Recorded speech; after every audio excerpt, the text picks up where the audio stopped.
नमस्कार दोस्तों, यह है ज्ञानधारा चैनल। आइए हम लोग देख लेते हैं आज राजस्थान लोक सेवा आयोग द्वारा स्कूल प्रवक्ता के लिए या स्कूल व्याख्याता के लिए आयोजित की गई 2015 के अंतर्गत जो भर्ती हुई थी, जिसकी परीक्षा 2016 में संपन्न हुई थी, उसके भूगोल के पेपर के बारे में। इसके पहले के वीडियो में हम लोगों ने 2015 के अंतर्गत जो पूछे गए भूगोल से प्रश्न थे, उसमें 50 प्रश्नों को सॉल्व कर लिया था। इस वीडियो में हम लोग 51 नंबर प्रश्न से लेकर 100 नंबर प्रश्नों तक सॉल्व करेंगे। अब आपको बताते चलें कि इन प्रश्नों को सॉल्व करने का मकसद केवल ये नहीं है कि आप केवल राजस्थान पब्लिक सर्विस कमीशन के तहत होने वाली परीक्षाओं पे ही ध्यान दें, बल्कि उत्तर प्रदेश पे अभी हाल ही में जो आगामी परीक्षाएं आने वाली हैं, चाहे वो यूपी टीजीटी की हों, जिसमें भूगोल विषय एक रहता ही है, आप जानते ही होंगे, एक पार्ट रहता है, और पीजीटी की परीक्षाएं जिसमें आपको पूरा भूगोल से क्वेश्चन पूछे जाने हैं। तो जो भी आप प्रश्न सॉल्व कर रहे हैं, हो सकता है ये एज इट इज प्रश्न आपको मिल जाए या घुमा फिरा के आपसे प्रश्न मिल जाए। तो आप अगर इनको सही ढंग से सॉल्व करते हैं तो आपको लाभ होगा। तो आइए देख लेते हैं 51 नंबर प्रश्न क्या पूछा गया है कि पवनों पर पड़ने वाले बलों का योग शून्य हो जाने पर स्थिर गति तथा दिशा से चलने वाली पवनों को कहते हैं। The wind blowing with constant speed and direction due to the sum of forces working on them is zero are called। Option दिए हुए पछुआ, वेस्टर्लीज, जियोस्ट्रॉफिक, पूर्वी, ईस्टर्लीज और जेट। तो इस तरह की जो पवनें होती हैं उनको क्या कहते हैं? वो कहते हैं जियोस्ट्रॉफिक विंड्स। अगला जो प्रश्न पूछा गया है, जिसमें सूची 1 में कोपेन के द्वारा जो क्लासिफिकेशन किया गया उसका कोड दिया हुआ तथा दूसरी तरफ वो किस प्रकार की जलवायु वो दिया हुआ है, और आपको जो है सही उत्तर का चयन कोड की सहायता से करना है। Match the list 1 Koppen codes with list 2 climatic types and select the correct answer from the given codes below. Option दिए हुए ए। अब ए किसे कहा गया है? वो है आपका अयनवर्ती वर्षी जलवायु, मतलब कि A equal to tropical rainy climate. फिर बी क्या था आपको याद होगा? वो था आपका शुष्क जलवायु, मतलब कि ड्राई क्लाइमेट। उसके बाद आपका सी जो था वो था सौम्य आर्द्र मध्य तापीय जलवायु, मतलब माइल्ड ह्यूमिड मीसोथर्मल आपका। और जो ई था वो आपका क्या था? वो था आपका ध्रुवीय जलवायु, मतलब पोलर क्लाइमेट। तो इस तरह से आप इसको आसानी से लगा सकते हैं। ए का चौथा, बी का 1, सी का 2, डी का 3। आप लगा लीजिए, ये देख लीजिए आपका सही उत्तर आ गया। अगला जो प्रश्न पूछा गया है वो हम लोग देख लेते हैं क्या पूछा गया है कि आपसे पूछा गया 53 नंबर प्रश्न में कि एक तरफ सूची 1 में वलयाकार भित्ति के निर्माण के सिद्धांत को सूची 2 में उसके जो प्रस्तावक दिए हुए हैं से सुमेलित करते हुए कोड की सहायता से सही उत्तर का चयन करना है। List 1 theories of a tall building with list 2 propounders and select the correct answer from the codes given below। अब आप बताइए कि स्थिर स्थल एंटीसीडेंट प्लेटफॉर्म जो थियरी दी वो किसने दी थी? आप बताइए, सोचिए। तो ये आपकी दी थी मरे महोदय ने। दूसरा है आपका हिमानी नियंत्रण या हिम नियंत्रण ग्लेशियर कंट्रोल थ्योरी, ये किसने दी थी? ये आपकी दी थी किसने? डेली महोदय ने। ओके। उसके बाद आपका जो है निमज्जन सिद्धांत या सब्सिडेंस थियरी जो दी थी आपकी, वो किसने दी थी? वो आपकी डार्विन महोदय ने दी थी। और जो अपर्दन सिद्धांत है वो जो आपकी थियरी दी थी वो किसने दी थी? वो अगासिज महोदय ने दी थी। तो आपका जो सही उत्तर है वो गया वो ए का 3, बी का 4, सी का 1 और डी का 2 हो गया। अगला जो प्रश्न पूछा गया है कि प्रवाल के विकास के लिए आदर्श लवणता होती है, ideal salinity for coral growth is. Option दिए हैं 5 से 10%, 10 से 17%, 37 से 46%, 27 से 30%। तो आपका जो सही उत्तर है वो आपका है 27 to 30 ग्राम पर किलोग्राम। तो यहाँ पे आपको परसेंटेज नहीं पढ़ना है, इसको पढ़ना है ग्राम प्रति ग्राम, मतलब कि 1 किलोग्राम में कितने ग्राम आपकी लवणता है। ठीक है, तो इसको आप ध्यान रखिएगा। अगला जो प्रश्न पूछा गया 55 नंबर की हर्मा टाइप होता है या होती है एक प्रकार की hermatype is a type of, option दिए हुए हैं प्रवाल मतलब कोरल, जलवायु क्लाइमेट, आंतरिक सेल इंट्रूसिव रॉक, बाह्य सेल एक्सट्रूसिव रॉक। तो आपका जो सही उत्तर है वो आपकी एक प्रवाल होती है। अगला जो प्रश्न पूछा गया है कि जैसलमेर, बाड़मेर तथा जालौर से चूरू व झुंझुनू तक फैली हुई लगभग क्रमिक पेटी जिसकी कृषि से संबंधित है वह है an almost continuous belt extending from Jaisalmer, Barmer, Jalore to Churu, Jhunjhunu relates to the cultivation of. Option दिए हुए ज्वार का, दूसरा है ग्वार का, तीसरा है बाजरा का या आपका सरसों का, मस्टर्ड का। तो आपका जो सही उत्तर है वो है आपका बाजरे का। अगला जो प्रश्न पूछा गया 57 नंबर कि नर्मदा योजना से सर्वाधिक लाभान्वित जिला है। The most benefited district from the Narmada project is. Option दिए हुए हैं जालौर, बाड़मेर, जोधपुर, जैसलमेर। आपका सही उत्तर है आपका जालौर। 58 नंबर प्रश्न आपसे पूछा गया है कि 2001 से 2011 के दशक में जिन जिलों में जनसंख्या के घनत्व में क्रमशः सर्वाधिक व न्यूनतम वृद्धि हुई है वे हैं the districts having the highest and lowest increase of density of population over the last census decade 2001-2011 is respectively. Option है आपके जोधपुर बांसवाड़ा, कोटा डूंगरपुर, जयपुर जैसलमेर, अलवर और धौलपुर। तो आपका जो सही उत्तर है वो आपका है जयपुर जैसलमेर। मतलब कि 2001 से 2011 के दशक में आपका जो जयपुर जिला है उसमें जनसंख्या घनत्व में सर्वाधिक व जैसलमेर में न्यूनतम वृद्धि हुई है। अगला जो प्रश्न पूछा गया है आपका 59 नंबर कि जिस यूनानी विद्वान का कथन था या विचार था कि सारे इतिहास को भौगोलिक परिप्रेक्ष्य में तथा सारी भूगोल को ऐतिहासिक परिप्रेक्ष्य में परखना चाहिए वह है the Greek scholar who held the idea that all history must be treated geographically and all geography must be treated historically is। Option दिए हुए थेल्स, हेरोडोटस, हिकेटियस, एनाक्सिमेंडर। तो आपका जो सही उत्तर है वो आपका है हेरोडोटस। अब आपको बताते चले कि थेल्स और एनाक्सिमेंडर दोनों को मिला के गणितीय भूगोल का पिता कहा जाता है। हेरोडोटस को आपको इतिहास का पिता कहा जाता है। इसी तरह से हिकेटियस को भूगोल का पिता कहा जाता है। इराटोस्थेनीज को भूगणित का पिता या फिर उसे कहते हैं जियोडेसी का पिता कहा जाता है। तो भूगणित और गणितीय भूगोल दोनों में अंतर है, इसको आप याद रखिएगा। ठीक है, तो आपसे कई बार ये भी पूछा जाता है कि नोमो नामक जो यंत्र था वो किसने इजाद किया। तो आप बताइए कि किसने इजाद किया। अब आपको बताते चलें कि जितने भी आपको वीडियोज हैं अभी, अब जो आपका जो प्लेलिस्ट है उसमें आप जाके असिस्टेंट प्रोफेसर के जितने भी अदर स्टेट के या यूपी या राजस्थान कहीं से भी हैं उन सभी की वीडियोज अपलोडेड हैं। कुछ आपके सेट के एग्जाम्स की वीडियोज अपलोडेड हैं।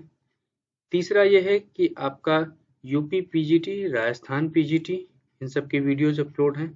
तो आप क्रमबद्ध तरीके से पूरा उनको देख सकते हैं जिससे कि आगामी जो भी यूपी पीजीटी की परीक्षा आने वाली है या आपकी राजस्थान पब्लिक सर्विस कमीशन की कॉलेज लेक्चर की परीक्षा आने वाली है या फिर आपका यूपी HESC के द्वारा असिस्टेंट प्रोफेसर की भर्ती होने वाली है, ठीक है, या आपका यूपी GIC की भर्ती होने वाली है। तो ये जो भी भर्तियां होने वाली हैं उनके लिए ये जो आप प्रश्न पत्र सॉल्व कर रहे हैं ये काफी बहुमूल्य साबित होंगे। इसको आप नोट करके रख लीजिए। तो आप जब भी प्रश्न पत्र सॉल्व कराया जा रहा है उसको ढंग से समझिए और ढंग से करने का प्रयास करिए। कोई जल्दबाजी प्रश्नों को सॉल्व करने में मत करिए क्योंकि आपका एक प्रश्न आपको मेरिट लिस्ट से बाहर कर सकता है, आपके सिलेक्शन से बाहर कर सकता है। इसलिए आप प्रश्न को कई बार पढ़ें, ध्यान से पढ़ें और उसके बाद उत्तर देने का प्रयास करें। अगला प्रश्न पूछा गया है कि विख्यात पत्र द मॉर्फोलॉजी ऑफ लैंडस्केप का प्रस्तुतिकरण जिन्होंने किया वे हैं। The famous paper the morphology of landscape was presented by. Option दी हुए रिटर, हंटिंगटन, हार्टसोन और सावर। अब एकदम से आप याद कर लाइए कि ये चारों जो विद्वान हैं किन किन देशों से हैं। दूसरा आपको तुरंत काम क्या करना है कि इनकी जो फेमस काम रहा, किस फील्ड में रहा, ज्योग्राफी की किस ब्रांच में रहा, उसको आप याद कर डालिए। तीसरा आपका काम है कि इनकी सभी की दो दो किताबों के नाम याद कर डालिए। तो ये अगर आप इस तरह से करते हैं तो आपको आसानी होगी आगे, ठीक है। अगला जो प्रश्न पूछा गया है 62 नंबर की अभिप्रेत प्रवासियों का स्वदेश लौटना जिस प्रकार का स्थानांतरण होता है वह है the type of migration when intending migrants come back to their native countries is specifically. तो आपसे पूछा गया है, ऑप्शन दिए हुए हैं कि बलकृत स्थानांतरण कहते हैं, फोर्स्ड माइग्रेशन, दूसरा है प्रव्रजन मतलब आउट माइग्रेशन, तीसरा है प्रतिगमन प्रव्रजन रिटर्न माइग्रेशन और चौथा है आपका निर्वासन मतलब कि डिपोर्टेशन। तो आपका जो सही उत्तर है वो है आपका प्रतिगमन प्रव्रजन। अगला जो प्रश्न पूछा गया 63 नंबर कि आर्थिक दृष्टि से जापान का सबसे अधिक महत्वपूर्ण औद्योगिक प्रदेश है। Economically the most significant industrial region of the Japan is. Option दिए नगोया, क्वांटो, उत्तरी क्यूशू, कोबे, ओसाका, क्योटो। तो आपका जो सही उत्तर है वो आपका है क्वांटो। अगला जो प्रश्न पूछा गया है 64 नंबर इस सही कथन को चुनिए, सेलेक्ट द करेक्ट स्टेटमेंट। अब आपसे स्टेटमेंट क्या दिए हैं उनको आप पढ़ लेते हैं। पहला दिया हुआ कि खनिज तेल के ज्ञात भंडारों की दृष्टि से वेनेजुएला अब सऊदी अरब से आगे निकलकर प्रथम हो गया है। Now Venezuela has surpassed Saudi Arabia is in known oil reserves to stand first. दूसरा है आपका विश्व में सर्वाधिक खनिज तेल के भंडार सऊदी अरब में है। Saudi Arabia possesses world's largest oil reserves. तीसरा है आपका सऊदी अरब में विश्व के लगभग 1/5 भाग तेल के भंडार हैं। Saudi Arabia possesses 1/5 of the world's reserve. अगला है कि सऊदी अरब विश्व का सबसे बड़ा तेल उत्पादक व निर्यातक देश है। Saudi Arabia is the world's largest producer and exporter of oil. अब आपका पूछा गया है कि BC सही है, BCD सही है, ACD सही है या केवल B सही है। तो आपका जो सही उत्तर है वो आपका A पहला कथन, तीसरा कथन और चौथा कथन सही है जब परीक्षा हुई थी उस हिसाब से। आज का क्या डेटा है उसको आपको देख लेना है, ठीक है। अगला जो प्रश्न पूछा गया है कि घटते क्रम में विश्व के सबसे बड़े यूरेनियम उत्पादक देश हैं। The world's largest uranium producers in decreasing orders are. Option दिए Kazakhstan, Canada, Australia, Niger, USA, Canada, USA, Australia, Canada, USA, दक्षिण अफ्रीका, कजाकिस्तान। तो आप बताइए कौन सा उत्तर सही है। तो आपका सही उत्तर है कजाकिस्तान, कनाडा और ऑस्ट्रेलिया। अगला प्रश्न पूछा गया है कि क्षेत्रीय एकीकृत सिद्धांत में जिसका समन्वय हुआ है वह है unified field theory unifies. Option दिए 3 विभिन्न प्रदेश, 3 डिफरेंट रीजन्स, दूसरा है जैक्सन पाउंड्स व व्हिटलेसी के विचार, ideas of Jackson Pounds and Whittlesey, तीसरा है हार्टसोन, डी ब्लिज व जैक्सन के विचार, ideas of Hartshorne, De Blij and Jackson, और उसके बाद चौथा है व्हिटलेसी, हार्टसोन व गॉटमैन के विचार, ideas of व्हिटलेसी, हार्टसोन and Gottmann.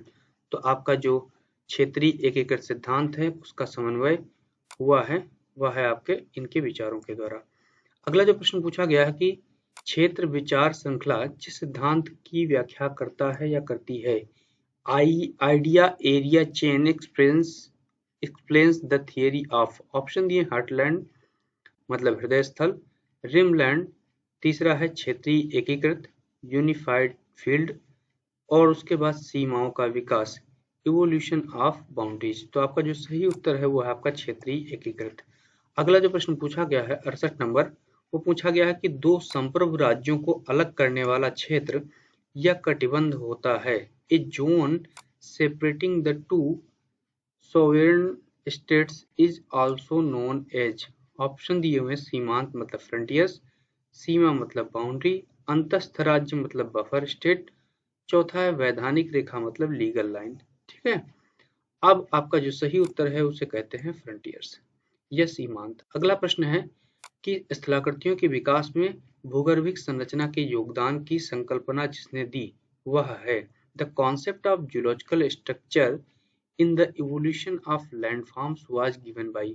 Option दिए हैं ब्राउन, चोरले, थॉर्नबरी और आपका स्ट्रॉलर। तो आपका जो सही उत्तर है वो आपका है WD स्ट्रॉलर।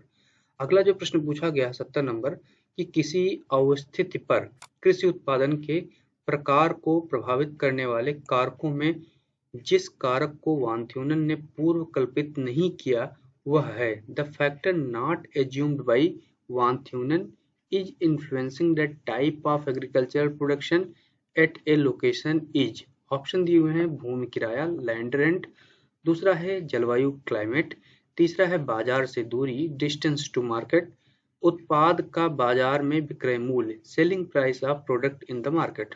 तो जलवायु के बारे में उन्होंने नहीं पहले से कल्पना की थी, तो ये आपका उत्तर सही हो गया। अगला प्रश्न है कि भूकंप का अभिकेंद्र स्थित होता है। The earthquake epicentre is located at. Option दिए हुए उद्गम के 90 डिग्री पर, 90 डिग्री फ्रॉम फोकस, दूसरा है उद्गम केंद्र के 45 डिग्री पर, 45 डिग्री फ्रॉम फोकस, तीसरा है उद्गम केंद्र के मध्य में सेंटर ऑफ द फोकस, चौथा है उद्गम केंद्र के समानांतर पैरेलल टू द फोकस। तो आपका जो सही उत्तर है वो आपका है कि उद्गम के 90 डिग्री पर, मतलब जो भूकंप मूल होता है उसके जस्ट आपका जो है 90 डिग्री पर अधिकेंद्र होता है। अगला जो प्रश्न पूछा गया कि निम्नलिखित में से कौन सा भूकंप का एक प्रकार नहीं है, which one of the following is not a type of earthquake. Option दिए हुए हैं ज्वालामुखी जन्य, वॉल्केनिक, विवर्तनिक, नियात मतलब कोलैप्स, चौथा है मिश्रित मतलब कंपोजिट। तो आपका जो मिश्रित है वो एक प्रकार का ज्वालामुखी नहीं है। 73 नंबर प्रश्न पूछा गया है कि कौन सा सुमेलित नहीं है, which is not correct matched. Option दिए हुए हैं आपका, एक तरफ स्थल रूप दिए हैं, दूसरे तरफ उनके द्वारा निर्मित, किसके द्वारा निर्मित है वो दिया हुआ। तो जलोढ़ पंख आपका जो है किससे नदी द्वारा निर्मित होता है, एलुवियल फैन रिवर से होता है। दूसरा है हिमोड़ आपका हिमानी से होता है, मोरेन ग्लेशियर से होता है। वातगर्त आपका जो है वायु से होता है, मतलब ब्लो आउट्स आपके विंड से होते हैं। एस्कर यहाँ पे वायु से नहीं होता है, एस्कर आपका जो है हिमानीकृत स्थलाकृति है, ठीक है।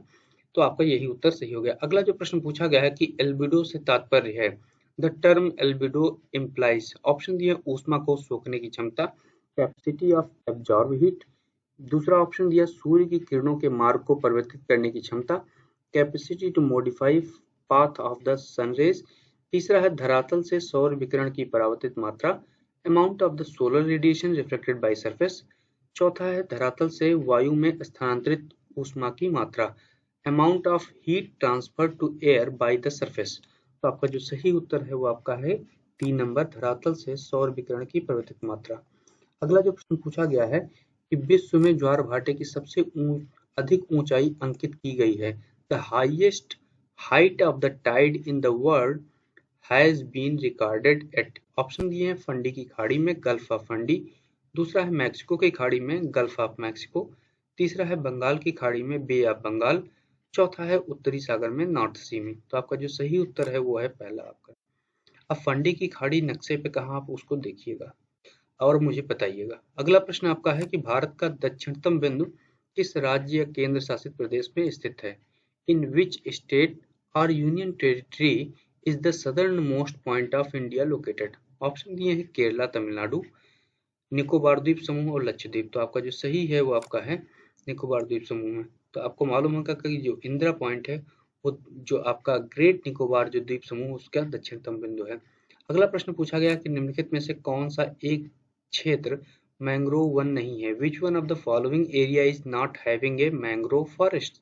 ऑप्शन दिए हुए अंडमान निकोबार द्वीप समूह, पश्चिमी बंगाल द्वीप समूह, महानदी गोदावरी डेल्टा और केरल का तटीय क्षेत्र। तो केरल का जो तटीय क्षेत्र है वो आपका जो है मैंग्रोव वनों का क्षेत्र नहीं है। अगला प्रश्न पूछा गया है कि कौन सा सुमेलित नहीं है, आपसे पूछा गया।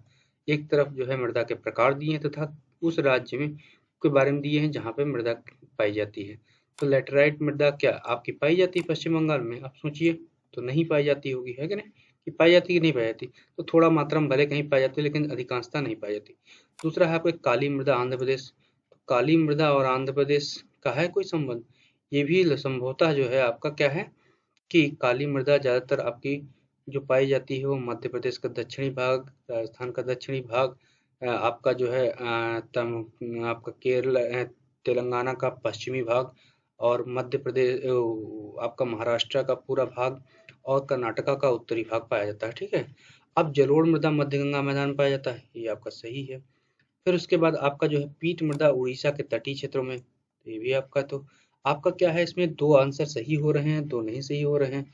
तो इसीलिए क्या हुआ कि जब करेक्ट आंसर नहीं मिल रहा है या वो डाउट है, तो इसीलिए राजस्थान लोक सेवा आयोग ने इस प्रश्न को जो है डिलीट कर दिया। ठीक है, तो आपका जो सही उत्तर आपको मालूम ही कि क्या होगा, कि अगर इस तरह का प्रश्न मिलता है तो आप आसानी से उत्तर लगा सकेंगे। ठीक है, अगला जो प्रश्न पूछा गया है 79 नंबर कि निम्नलिखित में से कौन सी एक मानव भूगोल की शाखा नहीं है?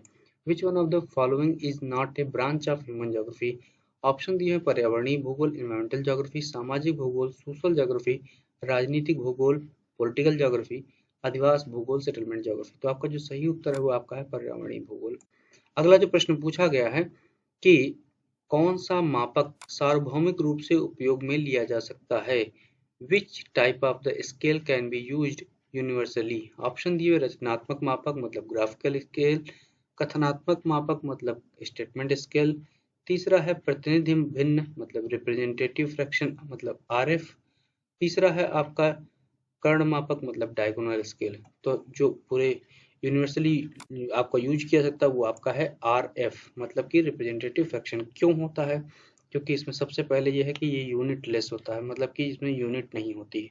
दूसरा ये है कि आपका अंश हमेशा जो है एक होता है, हर जो है आपका बदलता रहता है। ठीक है, तो इसको आप आसानी से कहीं भी कन्वर्ट कर सकते हैं, इसीलिए आपका जो है ये पूरी दुनिया में मान्य है। अगला जो प्रश्न पूछा गया है 81 नंबर कि जब एक बहुत लंबी दूरी को छोटी मानचित्र पर दर्शाया जाता है तो इसका मापक कहलाता है। When a very long distance is shown on a small map, its scale is called। Option दिए हैं बृहद मापक मतलब लार्ज स्केल, लघु मापक मतलब स्मॉल स्केल, सार्वभौमिक मापक मतलब यूनिवर्सल स्केल और साधारण मापक मतलब कि ऑर्डिनरी स्केल। तो आपका जो सही उत्तर है वो आपका है लघु मापक कहलाता है। अगला जो प्रश्न पूछा गया है कि वायुमंडलीय गैसों में कार्बन डाइऑक्साइड का प्रतिशत है। The percentage of carbon dioxide in atmospheric gases is. Option दिए हैं 0.002, 0.001, 0.036, 0.93। तो आप बताइए कि कौन सा सही है? तो आपका सही उत्तर है सी नंबर। अब आप बताइए कि 0.93 किस गैस का जो है संकेंद्रण पाया जाता है वायुमंडल में, वो आप मुझे कमेंट बॉक्स में पोस्ट करिएगा। अगला जो प्रश्न पूछा गया है कि निम्नलिखित में से कौन सा पर्वतीय संचलन का परिणाम नहीं है? Which of the following is not a result of orogenetic movement? Option दिए हैं वलन मतलब फॉल्टिंग, भ्रंशन मतलब फोल्डिंग, समवलन मतलब वार्पिंग और निमज्जन मतलब सबमर्जेंस। तो आपका जो सही उत्तर है वो आपका है निमज्जन या सबमर्जेंस। अगला प्रश्न है कि कौन सी ग्रहीय हवाएं नहीं है? Which is not a planetary winds? Option दिए व्यापारिक हवाएं मतलब ट्रेड विंड्स, दूसरा है पछुआ हवाएं वेस्टर्ली विंड्स, तीसरा है मानसूनी हवाएं मतलब मानसून विंड्स और चौथा है आपका ध्रुवीय हवाएं। तो मानसूनी जो हवाएं हैं वो आपकी ग्रहीय पवनें नहीं है। अगला जो प्रश्न पूछा गया कि अटलांटिक महासागर में कौन सा ऊज की प्रधानता है? Which ooze is most abundant in Atlantic ocean? Option दिए ग्लोबिजेरिया, रेडियोलेरियन, टोरपाड और आपका डायटम। तो जो आपका ग्लोबिजेरिया है वो आपकी जो है सबसे ज्यादा पाया जाता है अटलांटिक महासागर में। अगला प्रश्न है कि संभववाद के स्थान पर प्रसंभववाद शब्द का प्रयोग किसने किया? Who used the word probabilism in the place of possibilism? Option दिए एजे हर्बर्टसन, एच के स्पेट, ईसा बुमेन, एच जे फ्यूलर। तो आपका जो सही उत्तर है वो आपका है एच के स्पेट। अगला जो प्रश्न पूछा गया है कि अपनी पुस्तक कल्चरल ज्योग्राफी में प्रकृति और मानव के सामंजस्य में विश्वास रखने वाला भूगोलवेत्ता था। The geographer who believes in adjustment between the nature and man in his book cultural geography was. Option दिए कार्ल सावर, पी.एम. रॉक्सबी, वाइडल डी लाप्लास और आपका जो है हंटिंगटन। तो आपका जो सही उत्तर है वो आपका है कार्ल सावर। अगला प्रश्न है जिसमें सूची 1 को सूची 2 से मिलाना है। एक तरफ सूची में औद्योगिक प्रदेश दिए हुए हैं मतलब इंडस्ट्रियल रीजन्स दिए हुए हैं और वो इंडस्ट्रियल रीजन दुनिया के किस देश में है उसके बारे में दिया हुआ है। तो मिडलैंड जो प्रदेश है वो आपका जो पाया जाता है कहाँ पे पाया जाता है? ग्रेट ब्रिटेन में पाया जाता है। अगला जो प्रश्न है कि पिट्सबर्ग को आपको कहाँ मिलेगा? वो आपका संयुक्त राज्य अमेरिका में मिलेगा। नगोया आपका कहाँ पे है? वो जापान में है और रोन घाटी आपकी फ्रांस में है। आसानी से लगा सकते हैं। अगला जो प्रश्न है कि व्यवस्थित भूगोल का पिता किसे कहा जाता है? Who is known as father of systematic geography. तो आपका जो सही उत्तर है वो आपका है एरास्टोनीज। अगला जो प्रश्न पूछा गया है, अब यहाँ पे विकल्प आपको देखते हुए आपको उत्तर देना है 89 में। अगला जो प्रश्न पूछा गया है 90 नंबर कि निम्नलिखित में से कौन सा सुमेलित नहीं है? Which is not A correct match? Humboldt Cosmos, तो हमबोल्ट ने कॉस्मॉस लिखा है। रिकर ने डाई एंड कुंडे, ये भी है उन्होंने लिखा है। तीसरा है रेडजल ने एंथ्रोपोजोग्राफी लिखा है, जिसकी जो पहला भाग है वो 1872 में, दूसरा भाग 1881 में इस तरह से आया था ना, तो आप उसको देख सकते हैं, आसानी से देख लीजिएगा और बताइएगा, ठीक है। और रेडजल ने और भी कई किताबें लिखी थी, जैसे पॉलिटिकल ज्योग्राफी उन्होंने लिखा था, है ना। तो पॉलिटिकल ज्योग्राफी किस सन में लिखा उसको आप बताइएगा। अगला है कि वाइटल डी लाप्लास जो है नेचर ऑफ ज्योग्राफी, तो वाइटल डी लाप्लास ने नेचर ऑफ ज्योग्राफी लिखा नहीं, प्रिंसिपल्स ऑफ ह्यूमन ज्योग्राफी उन्होंने लिखा, जिसका अनुवाद जो है 1921 में अंग्रेजी भाषा में हुआ था। तो नेचर ऑफ ज्योग्राफी जो लिखा वो आपका जो है किसने लिखा था? हार्टसोन महोदय ने, ठीक है। अगला जो प्रश्न पूछा गया है 91 नंबर कि मानव भूदृश्य को स्वरूप प्रदान करने वाला नवीनतम प्रतिनिधि है, यह किसने कहा? Who said man is the latest agent in fashioning of the landscape? Option दिए हुए हैं आपका हार्वे, हार्टसोन, हंटिंगटन, सॉर। अब आप देखिए कि कार्ल सावर से पिछले 10 प्रश्नों में 3 प्रश्न जो है केवल कार्ल सावर पे बन गए, तो आप कार्ल सावर के बारे में ध्यान से बहुत अच्छे से पढ़ लीजिएगा। अगला जो प्रश्न है आपका 92 नंबर कि निम्नलिखित में से कौन सा सुमेलित नहीं है? अब यहाँ पे दिया हुआ है कि पी पी आर पीट मतलब आमूलचूल परिवर्तन के भूगोल, तो ये इससे करेक्ट है, तो सही है आपका कि जो रिचर्ड पीट थे वो रेडिकल ज्योग्राफी से जुड़े हुए थे। दूसरा है आपका डीएम स्मिथ पर्यावरणीय भूगोल, तो डीएम स्मिथ तो आपका वेलफेयर ज्योग्राफी से थे, ना कि पर्यावरणीय। तीसरा है जे आर गोल्ड व्यवहारात्मक भूगोल, तो ये आपका सही है। अगला है चिसोल भूगोल में आदर्शवाद, चिसोल मतलब आइडियलिज्म इन ज्योग्राफी, तो आपका जो गोयल हैं उन्हें जो है भूगोल में आदर्शवाद के रूप में सबसे ज्यादा जाना जाता है, तो चिसोल नहीं है, तो आपका इसमें क्या हुआ कि दो नहीं सही है, आपका स्मिथ हो गया और चिसोल हो गया, तो इसीलिए आपका दो वाला कोई ऑप्शन नहीं है। तो आपका अगर प्रश्न आता तो उसको आप आसानी से कर सकेंगे, और इस प्रश्न को भी आयोग द्वारा डिलीट किया गया था। अगला जो प्रश्न पूछा गया 93 नंबर की निम्नलिखित में से कौन सा एक भारत के प्रायद्वीपीय पठार का उप आर्थिक प्रदेश नहीं है? Which one of the following is not a sub-economic region of peninsular plateau of India? Option दिए हैं महाराष्ट्र का पठार, दूसरा है बुंदेलखंड का पठार, तीसरा है कर्नाटक का पठार और चौथा है आंध्र पठार। तो आपका जो सही उत्तर है वो आपका है बुंदेलखंड, जो कि भारत के प्रायद्वीपीय पठार का उप आर्थिक प्रदेश नहीं है। अगला जो प्रश्न पूछा गया है 94 नंबर कि भूकंपीय छाया क्षेत्र में हम कौन सी तरंगों को देख सकते हैं? ऑप्शन दिए हुए हैं which wave we can see in the seismic shadow region. Option दिए हुए हैं पी तरंग, एस तरंग, एल तरंग, कोई नहीं, तो आपकी कोई भी तरंग को भूकंपीय छाया क्षेत्र में आप नहीं देख सकते हैं। 95 नंबर प्रश्न पूछा गया कि ज्वालामुखी द्वारा निर्मित सबसे बड़ी आंतरिक स्थलाकृति कौन सी है? Which is the largest intrusive relief made by volcano? Option दिए हुए हैं बैथोलिथ, लेकोलिथ, लोपोलिथ और फैकोलिथ, तो आपका जो सही उत्तर है वो आपका है बैथोलिथ। अगला जो प्रश्न पूछा गया है कि सागरीय अधाह स्थल विस्तार सिद्धांत कब प्रस्तुत किया गया? अब यहाँ हाइपोथेसिस की बात नहीं कर रहा, थियरी की बात कर रहा है कि when was sea floor spreading theory presented? Option दिए 1960, 1961, 1962, 1965, तो आपका जो सही उत्तर है वो आपका है 1962। अगला जो प्रश्न पूछा गया कि कीचड़ प्रवाह एवं मृदा प्रवाह प्रकार हैं, mud flow and earth flow is types of. Option दिए हैं भूस्खलन मतलब लैंडस्लाइड्स का, मंद संचलन स्लो मूवमेंट्स का, तीसरा है तीव्र संचलन रैपिड मूवमेंट्स का और चौथा है आपका अवधाव मतलब एवलांच का। तो जो कीचड़ प्रवाह और मृदा प्रवाह वो आपका तीव्र संचलन है। अगला जो प्रश्न पूछा गया 98 नंबर की निम्नलिखित में से कौन सी इंडियन प्लेट और एवं फिलिपाइन प्लेट के बीच में स्थित है? Which plate is situated between Indian and Philippine plate from following? Option दिए हुए कोकोस, फ्यूजी, कैरोलिन और नाजका, तो आपका जो सही उत्तर है वो आपका है कैरोलिन। 99 नंबर प्रश्न पूछा गया है कि गोखुर झील का निर्माण किस अवस्था में होता है? Oxbow lake is developed in which stage? Option ये युवावस्था मतलब इन यूथ स्टेज, दूसरा है प्रौढ़ावस्था या मैच्योर स्टेज, तीसरा है पूर्व प्रौढ़ावस्था, प्री मेच्योर स्टेज, और आपका चौथा है वृद्धावस्था में। तो आपका जो सही उत्तर है वो आपका है पूर्व प्रौढ़ावस्था में गोखुर झील का निर्माण होता है। अगला जो प्रश्न पूछा गया है वो है आपका 100 नंबर प्रश्न, और इस वीडियो का अंतिम प्रश्न है। इसके बाद हम लोग 50 जो शेष प्रश्न बचे हुए हैं 2015 के पेपर के अंतर्गत आरपीएससी लेक्चर के लिए, स्कूल लेक्चर के लिए, उसको हम लोग तीसरे वीडियो के पार्ट में अपलोड करेंगे, ठीक है। तो आपसे 100 नंबर प्रश्न पूछा गया कि युवाला इस नाम से भी जाना जाता है। युवाला इज आल्सो नोन एज, तो ये क्लियरली तो कहीं दिख नहीं रहा कि और किस नाम से जाना जाता है। तो आपके ऑप्शन दिए हुए हैं घाटी रंध्र मतलब वैली सिंक, दूसरा है निपात रंध्र मतलब कोलैप्स सिंक, तीसरा है आपका डोलाइन रंध्र मतलब डोलाइन सिंक, और चौथा है आपका कंदरा रंध्र मतलब केव सिंक। तो आपका जो सही उत्तर है वो आपका कौन सा होगा, आप सोचिएगा और मुझे कमेंट बॉक्स में पोस्ट करिएगा।